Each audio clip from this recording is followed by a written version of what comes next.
Hello, my absolutely beautiful Gemini friends, and welcome to your horoscope for September of 2021, where Gemini, this month, your ruling planet Mercury is going to step into retrograde. And before it actually hits retrograde, it's going to step into the pre-retrograde shadow time, which is not meaning Geminis go hide under a rock. That is not what that means at all. But when the ruling planet does go retrograde, we can tend to sometimes feel like our energy gets a bit wobbly, especially at the station. So we're going to talk about the pre-retrograde and the post-retrograde shadow time, just so you know the entire cycle of what your ruling planet is doing, and therefore maybe where some of your energies are at. Now, I will tell you, Geminis, if you've got Mercury retrograde in your chart, this retrograde period, you may find yourself really coming out, and that is always a good thing as well. So we will get into all of that in just a minute. But if you wouldn't mind, Geminis, liking this video, comment, share, subscribe if you're into astrology things and horoscopes, so that we can continue to have an astro conversation. I would love to do that with you. So make sure you like, comment, share, subscribe to this particular channel, and we will continue to do that.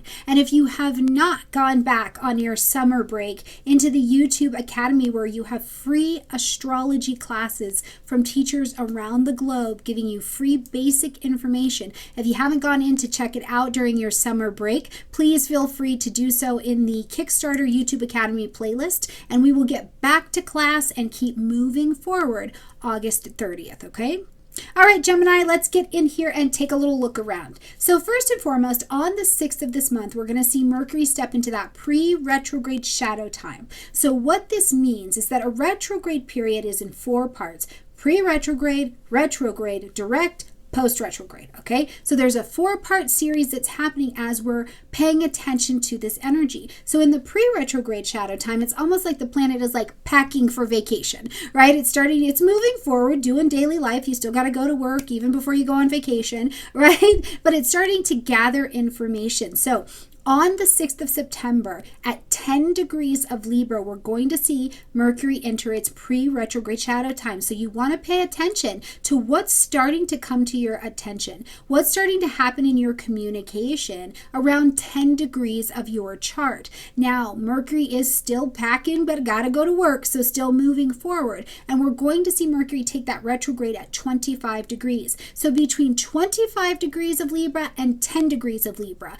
this is where you are paying attention to what is going on in your chart. Now, in the energy of Libra, it's going to be in the 5th house, and we'll talk about some of those concepts. But you can start to, from the general perspective, pay attention to the 5th house energies, but please make sure you have your own chart so that you can see where this is happening for you personally. Go to astro.com, Cafe Astrology, any other free site that will give you a free chart, or you can come order one from me or whoever you're doing astrology with, okay? It's important to see the nuance of how this does unfold in your own particular energy.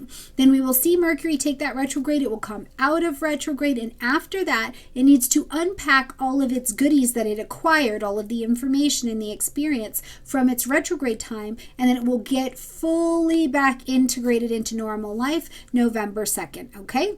So you can kind of have an idea of how long you're looking at the retrograde things and where to be looking. Now, also on the 6th, we're going to see a new moon happening in fellow mercurial energy Virgo at 14 degrees and 38 minutes. Okay, so this in your chart is going to light up your 4th house space: home, family, real estate, property, your internal psychology and what is going on and what's happening for you there, things about the family or things with your parents. These dynamics will be lit up. Now, at the new moon, we're planting our seeds of intention. The sky is dark. You're planting your seeds of intention in the soil of magic, right? You want to begin something new. Fresh perspective is coming here. A newness is happening about this area. Now, sometimes in order for something new to take root and begin, something else has to end. When we say no to something, we say yes to something else. When we say yes to something, we say no to something else. So look at this area of your life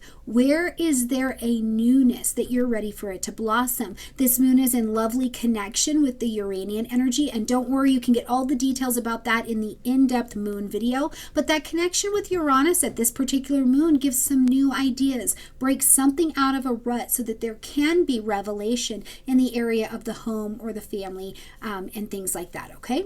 Now, as we get to the 10th, we're going to see Venus move into the energy of Scorpio. Venus is considered to be in the energy or the position of detriment in the energy of Scorpio because she can't just do what she wants. Is basically the trouble here, right? But in the energy of Scorpio, this lights up your 6th house space. Now, Venus, wherever she goes, is trying to bring a healing salve, bring some harmony, bring some delicious, bring some beautiful into this particular area. Scorpio energy is deep. We're going to not be shallow about it. So whether this is a project that you're working on, it's your fitness routine, it's your health and wellness, whatever it is in the 6th house that is about your daily routines and the mundane things in your life, if you don't feel a joy and a connection to it, or you feel like you're power struggling with it in this area, Venus is going to try and help you resolve that. But make no bones about it. Scorpio energy is getting to the root of things. Why is this not on track? Where does this need to be reorganized? I also think that the other thing that Venus in Scorpio does is make it easier for us to have a psychological rearrangement around this area of our life. So around your health and your daily routine, are you having a transformation of your mind and your beliefs? Are you learning that, yeah, it is really true. I can't work like that anymore, or I can't eat like that anymore. I can't exercise like that anymore. I cannot be in relation with this other person anymore because I'm not actually of service to them. Yes, I have pets maybe that are getting older or transitioning, whatever it is in the depth of it. Venus in Scorpio makes it a little bit easier, I think, to confront our own deep realities and the intensity that comes with that. There's a passion that comes with the freedom that Scorpio brings into the work that it's doing. So don't fear the Scorp, instead get on board with it, okay? On the 14th, we're going to see Mars move into the energy of Libra. And this is an interesting configuration because Mars is in the energy of Libra. Libra is ruled by Venus. Venus is in the energy of Scorpio, which is ruled in by Mars. So actually these two planets, the lovers, Mars and Venus, chasing each other across the sky, are in what we call mutual reception. So it's like, I don't really like being in this particular sign, but you're in my house and I'm in your house, so we can play nice. It's kind of like, what is that show? Wife Swap, right? So it's a little bit like that, and hopefully it comes out better. But either way, with Mars in the energy of Libra, this lights up your 5th house space. So now you have action. What you're doing, what you're physically taking action on, what you're doing, what your energy, what your desires are about are going to be very Libran. They're about balance, about harmony, about relationships, about money, about justice, right? But they're all done with a pretty charming Venusian flair to it. So you can watch in this particular 5th house area of your life. Maybe you are ready to have that self-expression, put that book out there, go to that speakeasy, turn on that camera, say something online. It could be, are you really having to take a lot of action to balance still working from home and helping the kids with that online platform? Because they're not doing it. They're not doing it, okay? Right? So it could be these kinds of energies that show up, but look for Mars to show up in your 5th house area and you are a bit more motivated. I do think for some of you, if pregnancy is a thing that you are working on, this could be some energy that is quite helpful for you, okay? On the 20th, we're going to have a full moon in the energy of Pisces at 28 degrees. For you, this is going to light up the 10th house space. So the full moon says that something needs to be ended, acknowledged, or adjusted. We need to make a shift here. And there's a ton of light in the sky to help us to be able to do that, to make the changes that need to be made. Now, in the energy of Pisces, this could be that you are having to have some kind of assimilation. Pisces is the space and the energy of like the great womb. Everything comes here. Everything is everything, right? Nothing's good nor bad. Everything is everything. So in the area of your career, of your title, if you are retired, if you are in government work, you do something in your community, in a position that we can see you doing work. If this is some kind of transition or acceptance for you, where you're really understanding that a piece of society is what it is, and you're needing to make some adjustments, this could be that. I do think for some people at this particular full moon, this could be the dissolving of something in a career zone, something in a dissolving of a title, or something dissolving in that public work zone. And that doesn't have to be terrible, doesn't have to be scary, because the universe never leaves a hole. Whatever is going, something else is already coming. If you happen to be one of our friends who does something in acting or work like that, this full moon could be phenomenal for you getting that kind of work,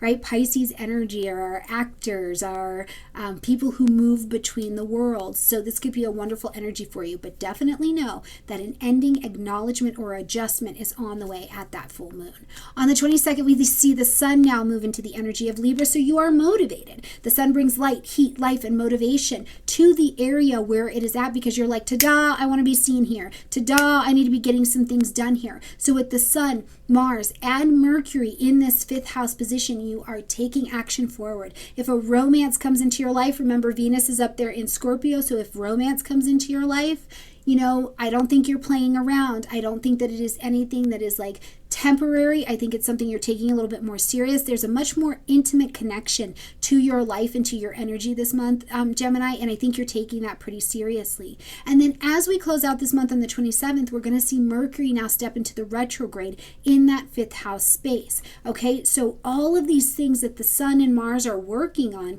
in your 5th house, the conception, the romance, the beginning, the children, the joy, the play, all of that. Now, Mercury is going to help you review what you've been doing from 10 degrees all the way to 25. Decisions you've made, contacts you've made, ideas that you've had, communications you've wanted to put out, whatever you've been doing in this particular area of your life. Mercury is going to help you go back over that now and make sure these decisions are in alignment, have the conversations you need to go back to, read over those contracts, whatever it is. Mercury is actually coming to bring things back to the table so that they have healing, resolution, and are in alignment to move you forward in the best relationships to everything in the world. That's people, your money, yourself, this power, okay?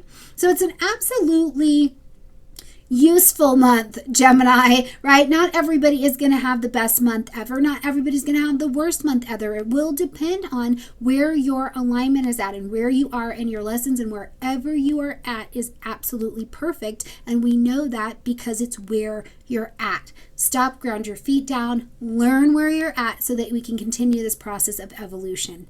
All right, my beautiful Gemini friends, I love you a ton. Like this video, comment, share, subscribe, and please let me know in the comment section down below how this month is manifesting out for you. What are you seeing? What's the experience for you as we're traveling through September?